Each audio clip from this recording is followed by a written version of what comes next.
What do we have here? This is a 2015 Kia Forte 5 SX. It is a 1.6 liter turbo engine with a 6-speed manual transmission and a front wheel drive gearbox. This is the definition of a hot hatch. We got this car for pretty close to nothing. The customer bought it and wanted to take a risk on seeing what was wrong with it. We knew from out the gate that the timing chain was all messed up, so we got the engine put back in time with a new chain and then did a cylinder leak down test. And our cylinder leak down test showed us that cylinder 1 was leaking out of the exhaust. So we know that we have a issue with the exhaust valve on cylinder 1. So let's get the head off this thing and see what we can find. So this car is on the borderline of not being worth it to fix it, but the shop is kind of slow right at the minute, so we're going to go ahead and dig into it, see what we can find exactly. We're going to try to fix this thing on the cheap, so we'll put a new head gasket on it, do our very best to clean up the block ourselves, clean up all the pistons ourselves.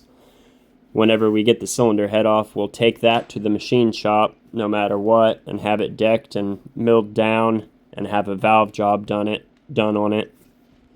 And we'll replace whatever gaskets are absolutely necessary. This car only has about 120,000 miles on it, which in my opinion is way too early to be braking like this. So it's probably had a pretty rough life. A lot of people with Kias don't like to put oil in their cars for some reason. I think there's a combination of two different things going on here. The Kias burn oil, and also people aren't checking their oil enough. If this would have been my car, it probably wouldn't have this issue right now because I wouldn't have ran it out of oil. The original thing that happened to this car, other than what you're about to see, is that the cam timing chain skipped, probably due to a low amount of oil. You know, when the hydraulic tensioner doesn't have oil pressure, it causes the chain to skip, and that's what happened. So we put the cam chain back in time and then did our cylinder leak down test. That's when we found out it was leaking in the exhaust valve, and because of that is why we have to do all of this. The car has some pretty heavy dents on the left side, all the way down the side of the car. The driver's side headlight is kind of busted out, and it has a rebuilt title. So this is kind of just for the sake of having something to do, to be honest.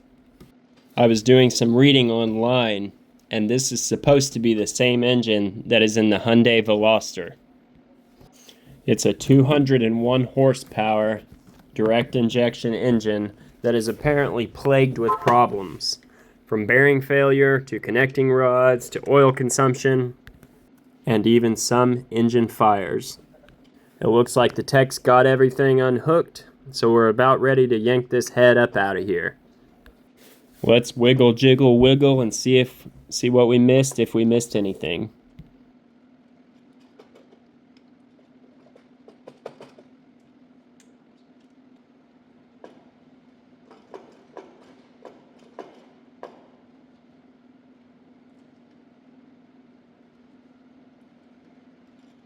There was a little pipe in the way.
turbo first?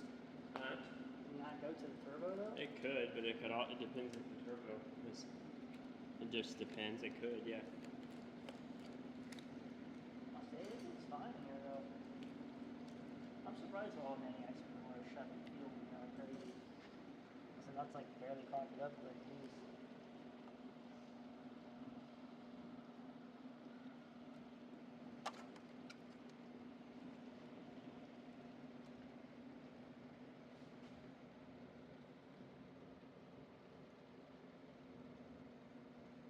Notice that the number one cylinder is cleaner than all the other cylinders. Why do you think that is? Leave your answer in the comments. Let's go over here and I'll show you what the bottom of this head ends up looking like.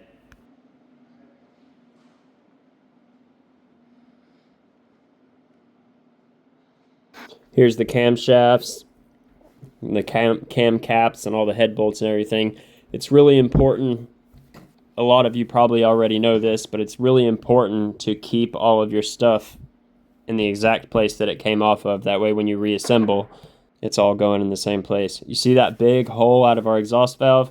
Right there is our problem. That's why we have no compression on that cylinder and why we failed our leak down test so massively.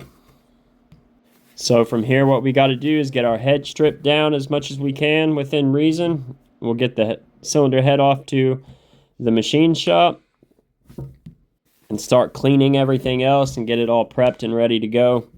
Get some parts on the way. I know we're going to need a head gasket, maybe like a couple of water outlet seals and various seals and O-rings and gaskets, maybe a couple of bolts, so on and so forth. And then when the machine shop calls us, we'll go get it, and then we'll start putting it together, and we'll be sure to make another video on that. If you like our videos, be sure to like and subscribe. It really helps us out.